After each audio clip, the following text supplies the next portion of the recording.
Hello family, જય શ્રી શ્યામ, જય સીતારામ. આપ સૌને મારા જયરામજી યાદવના વ્લોગમાં આપનું સ્વાગત છે. વ્લોગની શરૂઆત થઈ રહી છે 15 જૂનથી. આજે છે સરસ મજાનો રવિવાર. આપ સૌને સોમવતી અમાવસની ખૂબ ખૂબ શુભકામનાઓ. આપણી એક સમક્ષ રજૂ થઈ રહ્યા છે પ્રિશાબેન ચૌધરી. કેમ છો બેટા? મજામાં? કેટલા બધા દિવસ પછી આવી? આજે દાદાનો બર્થડે છે. હેપી બર્થડે કયો. આજે અમારા બાબાનો સરસ મજાનો જન્મદિવસ છે. ખૂબ ખૂબ શુભેચ્છાઓ. Happy birthday. અને શું છે ભાઈ? હે ગોલો ખાવા લઈ જવાના છે? હે ઓય તો જો જવાનું છે ગોલો ખાવા. ભાભી આવો. કેમ છો? મજામાં? રવિનાબેન કમ્પ્લીટ ને? હિતેશભાઈ આજે કોઈક અલગ અલગ દેખોઈશ. હિતેશભાઈ કેમ અલગ દેખોઈશ મોઢા પર?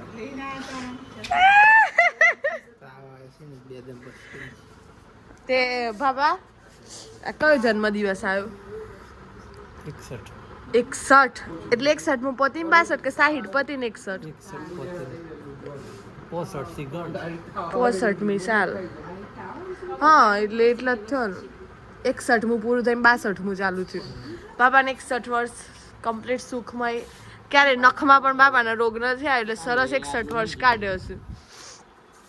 સરસ હો બાબા. તો અત્યારે થાક પરિશ્રમ કરું છું. ખેતરનું બધું કામ જાતે કરું છું. હા બાબા જોરદાર. 61 વર્ષના મારા જે તો 25 પૂરેપૂરા નથી થયો. મને તો પગે દુખે છે, કમરે દુખે છે. એમાં તમારે મોઢે આમ હોપરી નહીં કમરમાં દુખે છે, પગમાં દુખે છે. છાસ ન ખાતા બાબા શું પહેલથી ખટાસારી વસ્તુ જોઈએ. રસ એકદમ ઓછો ખોય. ખાલી ઘી ગોળ દૂધ આવા દૂધ મેઇન ભાર એટલે 61 વર્ષ કયો કમ્પ્લીટ નીકળ્યો. બાબા છાસ તો હું એ બહુ ઓછી ખાઉં છું. મને દુખાવા થોઈશ. બાબા બર્થડે તો ફરતી કહી દઈએ બાબા હેપી બર્થડે. હા પણ બાબાનું શરીર આમ જબરદસ્ત સ્ટીલ બોડી અંદર છે ને ભગવાને લોખંડ બેહાડ્યું છે. લાકડું હોય તો તૂટી જાય, લોખંડનું કોઈ અસર ના થાય એના લીધે. બરોબર છે પ્રિશાબેન? સાયકલ ચલાવવાની? હા. રામ રામ. રામ રામ. કેમ છો ગબા દાદા? બહુ મજામાં. મજામાં? તબિયત એકદમ. તમારા મિત્રનો જન્મદિવસ આજે તમે શુભેચ્છાઓ આપી? અરે હું તો મારે એમની કેક કાપવા માટે તમે આયા છે. એવું હતું? તમને ખબર હતી જન્મદિવસ? નથી મન તો. અરે રે રે. મિત્ર કે હા એ મિત્ર. એ બાબા અમા આ પેલું બોલતા હતા ને તે દિવસ તો મિત્ર એવો શોધીએ ઢાલ સરીકો હોય. આવો આવો. તમારા માટે આજનો દિવસ આનંદનો, મહિનો આનંદનો, આવો. વર્ષ આનંદનો. હા થેન્ક યુ. અરે વાહ વાહ વાહ. Good day, good month, years. લંબા આયુષ. હા લાંબુ આયુષ્ય ભગવાન આપો. लंबा आयुष, निरोगी स्वास्थ्य, सब कुछ अच्छा रहे. आप हंसते खिलते रहे. अपने परिवार में सबको हंसते खिलते रखे. यही ऊपर वाले की दुआ. क्या જીગરી દોસ્તારો બે રોજ મળશું એકવાર અને તો બર્થડે ભૂલી જા બોલો. क्या करूं? હા पप्पा कहाँ गए अभी? रनुजा. પપ્પા રણુજા રામદેવડા ચલે ગયે. બીજું કે શાંતિ? હા શાંતિ. હવે આપણા જીલભાઈ એવું કીધું ને અમારે બંનેને જવું છે શાકભાજી લેવા માટે મરડિયા. જીલભાઈ મને એવો પ્રશ્ન મૂક્યો કે આપણે મર્સિડીઝ લઈને જઈએ કે BMW લઈને જઈએ. એનો કહેવાનો મતલબ આ બંને હતા. મેં જવાબ આપ્યો તને જે ફાવતી હોય એ લઈ લે. ચલો ભાઈ પપ્પા જેના પપ્પા કેટલા પહોંચ્યા? જોધપુરથી પેલી સાઈડ પહોંચી ગયા છે. થોડી વાર પહેલાં ફોન કર્યો હતો તો આવતીકાલે છે બીજ એટલે પપ્પાને નીકળી ગયા છે. આજે અમાસ છે. આપ સર્વેને ખૂબ ખૂબ શુભેચ્છાઓ અમાસની. અહીંયા મને પાણી પડ્યું. હવે ખબર નહીં ક્યાંથી પડ્યું. ઉપરથી પાણી હે ને પડે યાર. પ્રશ્ન સારો એવું છે. અને બસ મમ્મી એમનો દૂધનો સમય થઈ ગયો છે એટલે દૂધ કાઢે છે. પ્રિશાબેનને આવી ગયા એટલે પાછું ઘર ભરાઈ ગયું. કાલે ઘર ખાલી ખાલી થઈ ગયું તો ના ફાવે એમ. અહીંયા ફુવારા જે યથાવત ચાલુ જ છે. મમ્મી જય શ્રી કૃષ્ણ. કાઢો કાઢો દૂધ હો પેલી મોકરી માં હોમ જ જોઈ જાય છે તો જોજે માં હમ કાતરો છે માર હંગ કાઢે તો બા હું દુશ્મની છે ને જ ગમ ન પડતી ને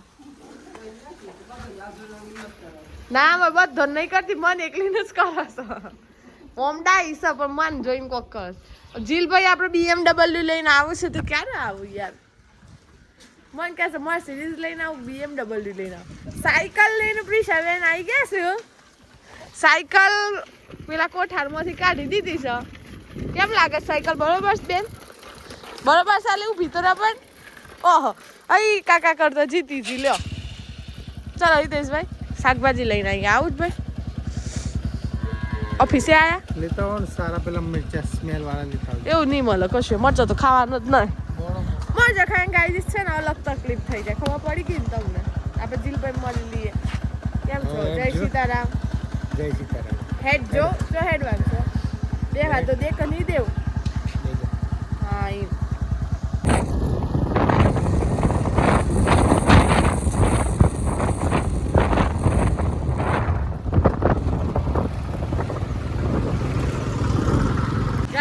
સરસ મજાની ફ્રેશ શાકભાજી લઈ લીધી છે આપણે કોથળો ભરીને જોઈ શકો છો વધારે ટણી નહીં કરાય ન તો તૂટી જશે થેલી બરોબર છે અને બસ હવે નીકળ્યા છે ઘર તરફ લગભગ આટલી શાકભાજી લેતા અમે 190 રૂપિયાની લીધી તો આટલું લેતા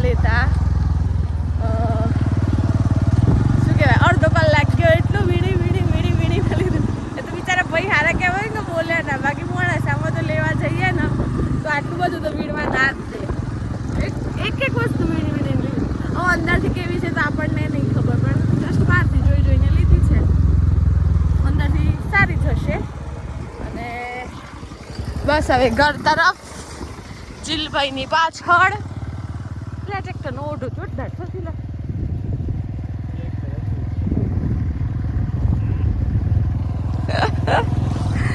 મહાકાળી માના દર્શન થઈ જાય ત્યાં છે સામે મંદિર ચલો તો જઈએ ઘેર પ્લીસાબેન આવ્યા છે થોડો સમય આપણે પ્લીસાબેન પાછળ કાઢીશું કપાસ થઈ ગયો ચાલે હા આમનો કપાસની ખેતી થઈ ગઈ ડાંગરની ખેતી થઈ ગઈ છે એ માટે પણ આપણે જઈશું એક દિવસ ખેતરે અને પછી મગફળીની ખેતી બાકી છે કે થઈ ગઈ જીલભાઈ બાકી ગોરા તો પપ્પા દવાવાળા કરીને લઈ જતા કર્યા જ છે અચ્છા તો મગફળીની ખેતી બાકી છે કાલે હા હજુ પપ્પા કાલે આવી જાય ઘેર પછી ક્યારે કરે છે એના ઉપર જોઈએ આપણે તો એકાદ દિવસ હશે જે દિવસે ચાલુ હશે કામ તો આપણે જઈશું ખેતર બરાબર છે બસ હવે ઘેર પહોંચીએ કારણ કે ખબર નહીં મને કે મારો અવાજ તમને સંભળાય છે કે નહીં સંભળાતો પવનના લીધે સરસ મજાની સાંજ થઈ રહી છે સૂરજ ઢળી રહ્યો છે બાબા બાઈકને પગ વડે દોડીને લઈને આવી રહ્યા છે બોલો હા તારી હાજરી ખરી હા હો